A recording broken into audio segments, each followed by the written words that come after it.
Welcome to Mancester Utd Transfer HQ, the home of daily football and transfer updates. Subscribe now and join the community of true football lovers. Never miss a moment from the beautiful game. My first news: is €70 million gem, desperate to leave Real Madrid after learning Man United want to sign him. Manchester United have received a huge boost in their quest to bring Erik from Real Madrid to Old Trafford in the January transfer window, with a report revealing that the striker wants to leave the Santiago Bernabeu. Despite signing Benjamin Sesko from RB Leipzig in the summer of 2025, Man United could delve into the January transfer window for a new striker. Sources have told Team Talk that should Joshua Zirkzee pursue an exit, then Man United will try to find a replacement in the middle of the season. It is never easy to find a top striker in the January transfer window, but the door has just opened for Man United to raid Real Madrid for a rare gem. Man United are among 8 clubs keen on a loan deal for Erik in the January transfer window. The Brazil international striker has struggled for playing time at Madrid since his recovery from injury, with the 19-year-old yet to make a single appearance under manager Xabi Alonso. Although Alonso has included Erik in his Madrid matchday squads, the former Liverpool midfielder has not used him. Team Talk's transfer insider, Dean Jones, reported on October 16 that a loan exit for Erik is possible, and now it seems that the teenager has made up his mind. According to the Sunday People, print edition, page 55, October 19, 2025, Erik has had enough and is ready to leave Madrid on a loan deal in the January transfer window. A place in the Brazil squad for the 2026 World Cup finals next summer is at stake for Erik, who cost Los Blancos €70 million, £61.2 million, $82.2 million, in December 2022 when they agreed a deal with Palmeiras to bring him to the Santiago Bernabeu in 2024, as reported on FIFA.com. Erik has told his representatives he will have to leave the Bernabeu in the January window unless there is a dramatic change in his prospects, notes the report, which has been written by the respected Jeremy Cross, while noting West Ham United, Juventus and Newcastle United's interest in Erik. The report adds, "Now Ruben Amorim's United have shown interest in a 6-month loan deal from the start of 2026. According to Cross, Erik has been hailed as the next Ronaldo, and is increasingly desperate to leave. Erik's stance on Real Madrid exit backed in Spain. Like in the media in England, there is new speculation in Spain that Erik wants to leave Madrid on a loan deal in the middle of the season. Erik was adamant of staying at Madrid in the summer of 2025, even though the 19-year-old was aware of the fight to get into the starting lineup ahead of Kylian Mbappe. Gonzalo Garcia's emergence at the 2025 FIFA Club World Cup also added competition for Erik. According to Real Madrid socio and, in the know, Pepe Alvarez, Erik has decided that he will leave Madrid in January for the second half of the season.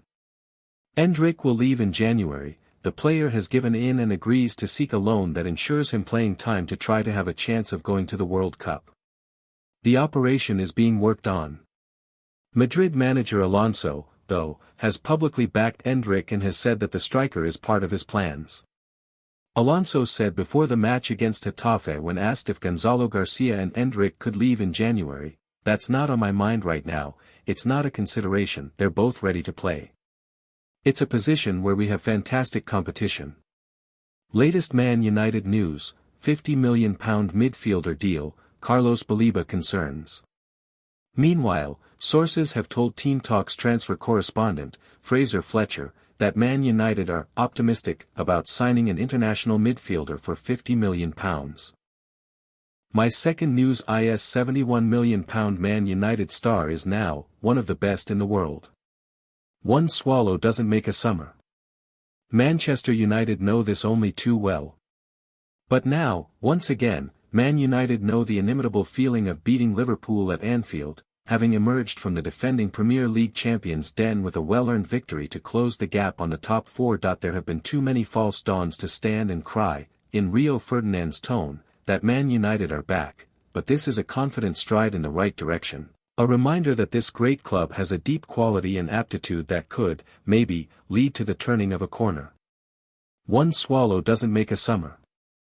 Manchester United know this only too well.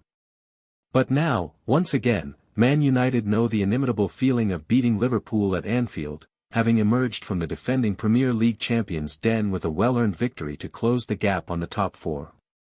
There have been too many false dawns to stand and cry, in Rio Ferdinand's tone, that Man United are back, but this is a confident stride in the right direction, a reminder that this great club has a deep quality and aptitude that could, maybe, lead to the turning of a corner. Harry Maguire. Man United. Liverpool were condemned to their fourth defeat in a row, but the Red Devils hardly rode the coattails of the victors before them. It was, as Ruben Amorim put it, the biggest win of my time at Manchester United. And it was thoroughly deserved, the hosts reduced by tactical superiority on the day. So many fine performances, so much to write home about. But it's probably apt to write first about Bruno Fernandes, who continues to carry so much as the skipper.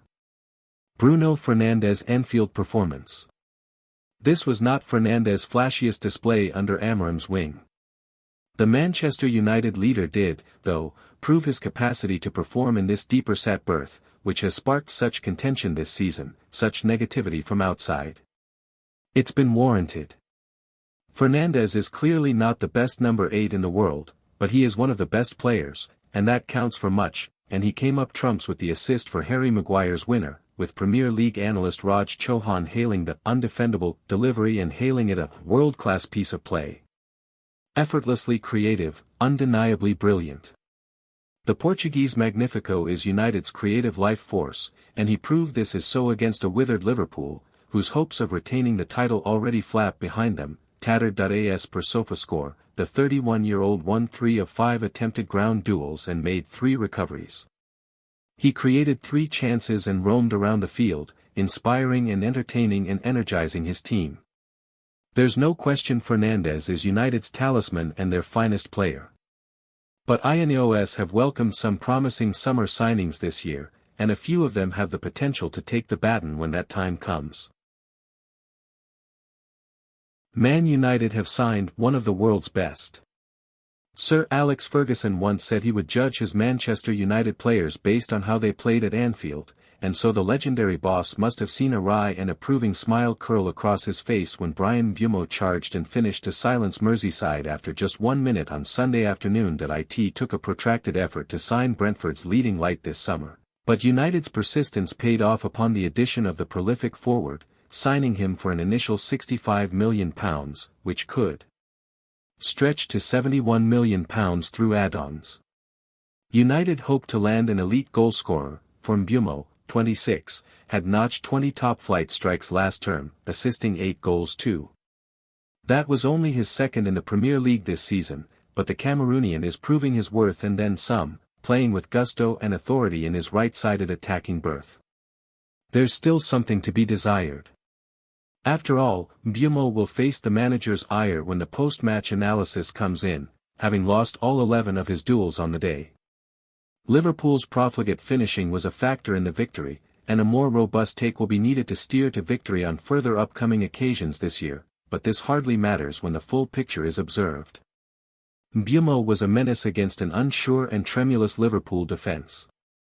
The Manchester Evening News even saw it fit to hand Mbeumo a 9 out of 10 match rating, praising his link-up play with the lively Amad Diallo and his invariable danger when play was funneled through to his vicinity. Fernandes was only overshadowed in that he did not score, but whereas before, United might have struck a snatch-and-grab victory with the Portuguese pulling the strings, this was more methodical and wrought from start to finish. To put that another way, United played as a team, and they reaped the rewards. The best is yet to come. It's exciting to consider that argument.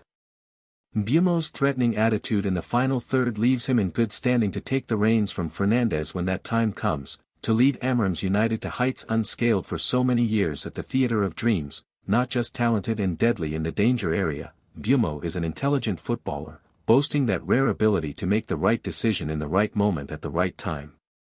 This is something that analyst Umar Irfan has noted, with the BBC Sport writer claiming the £150k per week ace is one of the best in the world, given how complete he is. It is difficult to silence the powerful talent, for if efforts are exhausted in negating one aspect of his game, he merely plucks another from the hat, shifting seamlessly and effectively from scorer to creator to industrious worker. When you consider it all, each piece of the puzzle, there's little question that he is one of the finest forwards in the Premier League. And maybe, with a little more work, he might stand proud as one of the finest footballers across the world. My last news is United optimistic of landing Morten Hjulmand in January for cut price fee. If there is one area that Ruben Amorim would like to upgrade, it is the middle of the park. Despite Manchester United's famous win away at Liverpool, problems persist. Casemiro usually does not last the full 90 minutes nowadays, and his contract expires next summer. Manuel Ugarte, who was signed as the Brazilian successor, has struggled to make an impact since his arrival last year. With the head coach not trusting Kobbie Mainoo, there is clearly room for another defensive midfielder. Amorim initially wanted Ineos to sign Carlos Baleba from Brighton and Hove Albion, but his valuation proved to be beyond United's reach. There has been talk of a renewed approach in January, but the Cameroonian is likely to cost £100 million, a fee the Red Devils are unlikely to be able to afford. Midfielder hunt. Crystal Palace's Adam Wharton is another top target, but the Eagles will not let go for less than £70 to £75 million. United will prefer a more economic option in January. And as per Team Talk, Amorim has asked the 20-time English League champions to go after his former Sporting CP protégé Morten Hjulmand. The 26-year-old has a release clause worth £70 million in his contract, but United are confident they can get the former Lecce midfielder for £50 million. Manchester United, under the stewardship of Ruben Amorim, are intensifying their search for midfield reinforcements as the January 2026 transfer window approaches, with a Sporting CP star high on the shortlist. Team Talk understands.